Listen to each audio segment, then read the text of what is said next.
नमस्कार। आज मैं सुभद्रा कुमारी चौहान जी द्वारा रचित एक कहानी लेकर आई हूँ जिसका शीर्षक है सोने की कंठी। मित्रों, कहानी सुनाने से पहले आप लोगों से मेरा एक अनुरोध है कि अगर आप लोग मेरे चैनल को सब्सक्राइब नहीं किए हैं तो ज़रूर सब्सक्राइब कर लीजिए ताकि मैं जो भी कहानी कविताएं सुनाऊं आप तक सबसे पहले पहुंचा सकूं। प्रस्तुत है कहानी। बिंदु पोस्टमैन की लड़की थी। उसका पिता राय साहब निर्मल चंद की कोठी के सागर पेशे की कोठरी में किराए से रहता था। पोस्टमैन की आमदनी ही कितनी, खर्चा सदा ही आमदनी से कुछ ज़्यादा हो जाया करता था। इसलिए बिंदु और उसकी माँ को अच्छे गहने और कपड़े कभी नसीब न हुए। बिंदु रूपवती थी और उसको अच्छे अच्छे गहने कपड़ों का शौक था। स्त्रियां स्वभावतः सौंदर्य की उपासिका होती हैं।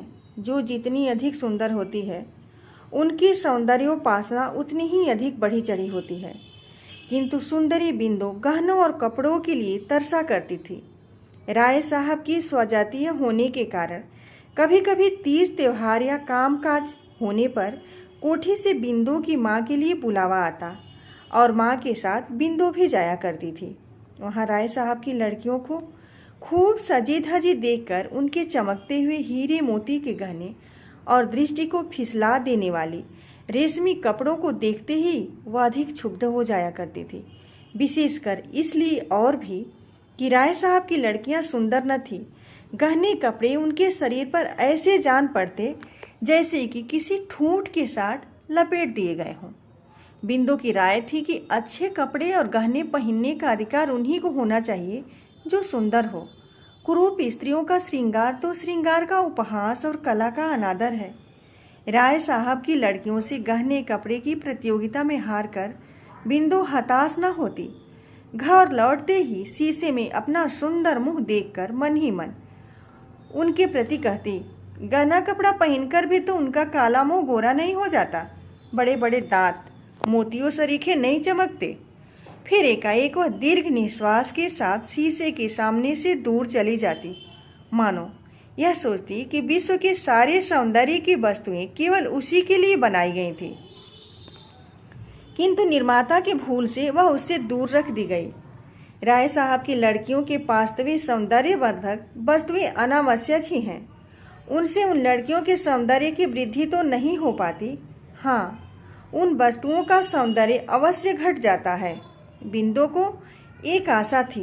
वह सोचती थी कि विवाह के बाद मुझे भी बहुत से गहने और कपड़े मिलेंगे जैसे दूसरी विवाहिता लड़कियों को मिला करते हैं। उनके समान मैं भी अपने घर की मालकिन बनूंगी। वे भी बहुत सा रुपया लाकर मेरे हाथों पर रख दिया करेंगे और तब मैं भी मनमाना खर्च करूंगी। बाजार में कोई अच्छा कपड़ा या गहना देखते ही वे मेरे लिए खरीद लाएंगे और मैं उसी अभिमान से पहनूंगी जैसे ये पहनती हैं। किसी के पूछने पर मैं जरा संकोच और सलज्ज भाव से कह दूंगी कि यह गहना या कपड़ा तो खुद वे ही अपनी पसंद से मेरे लिए खरीद लाए हैं। उसे विश्वास था कि जब विधाता ने उसे सुंदरता देने में इतनी उदारता की है तब एक गहने कपड़े की इच्छा भी एक न एक दिन अवश्य पूरी होगी। वह उस दिन की प्रतीक्षा बड़ी लगन से किया करती। धीरे धीरे बिंदु सयानी हुई और उसका विवाह हो गया। किंतु निर्धन की बेटी भला धनवान के घर कैसे ब्याही जाती। मित्रता, बैर और विवाह सगाई तो अपनी बराबरी वालों में ही शोभा देते हैं। तात्पर्य है कि बिंदु के गहने कपड़ों की प्यास ज्यों की त्यों बनी रही। विवाह के समय कुछ गहने और कपड़े आए अवश्य थे, किंतु ससुराल पहुंचने के बाद ही वे एक एक करके किसी न किसी बहाने से ले लिए गए। बिंदु समझ गई कि वे गहने उसके नहीं हैं। बेचारी जी महसूस कर रह गई और करती भी क्या। बिंदु की ससुराल में खेती बाड़ी होती थी। परिवार बड़ा था। बिंदु की 2 जेठानियां थीं और एक अविवाहित देवर। तीनों भाई तो खेती का काम मन लगाकर करते थे, किंतु बिंदु के पति जवाहर का मन खेती के कामों में न लगता था। वह स्वभाव से ही कुछ शौकीन थे। उनकी गाने बजाने की तरफ विशेष रुचि थी। कुश्ती लड़ने और पहलवानी करने का भी शौक था। गठे हुए बदन पर सदा मलमल या तंजेब का कुर्ता रहता। घुघराले वाला सदा किसी न किसी सुगंधित तेल से बसे रहते। स्वभाव में आत्माभिमान की मात्रा भी अधिक थी। वे कुछ न कुछ कमाकर भी घर पर अपना रोब जमाते रहते। बिंदु कुछ पढ़ी लिखी होने के कारण उस देहात में आदर की वस्तु हो गई थी। विशेषकर उस समय अवश्य जब वो रामायण या महाभारत पढ़ती और गांव की अनेक स्त्रियां वहां एकत्र हो जाती। वे बिंदु की सास के भाग्य की सराहना करती और कहती, यह लक्ष्मी सी बहू तुम्हारे घर आई है। इसके कारण भगवान के दो बोल हम लोग भी सुन पाते हैं। बिंदु भी अपनी इस देहाती जीवन से असंतुष्ट न थी। सास उसका आदर करती थी, जेठानियां उसे काम न करने देती। इसके अतिरिक्त जवाहर उसे प्यार भी बहुत करता था। उसी घर में लड़ाई झगड़ा होने पर कई बार ऐसे मौके आए कि उसके जेठ अपनी स्त्रियों पर हाथ चला बैठे, किंतु जवाहर बिंदु से कभी एक कड़ी बात भी न करता।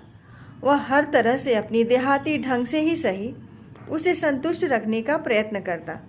बिंदु भी अब सुखी थी। उसे गहने कपड़े की याद न आती। वैसे तो देहात में अच्छे गहने कपड़े पहनता ही कौन है, फिर भी सबके बीच में बिंदु दिख पड़ती थी। बिंदु सबसे अधिक सुंदरी तो थी ही, साथ ही पति की तरह वह सबसे अच्छे कपड़े भी पहना करती थी। मना करने पर भी वो जेठानियों के साथ काम करती और सास को नियम से रोज रामायण सुना देती। रात को अलाव के पास बैठती, जहाँ गांव की अनेक युवतियाँ, वृद्धाएं, युवक और प्रौढ़ सभी इकट्ठे होते। फिर बहुत रात तक कभी कहानी होती और कभी पहेलियाँ बुझाई जाती। वहाँ दिन भर के परिश्रम के बाद सब लोग कुछ घंटे निश्चिंत होकर बैठते।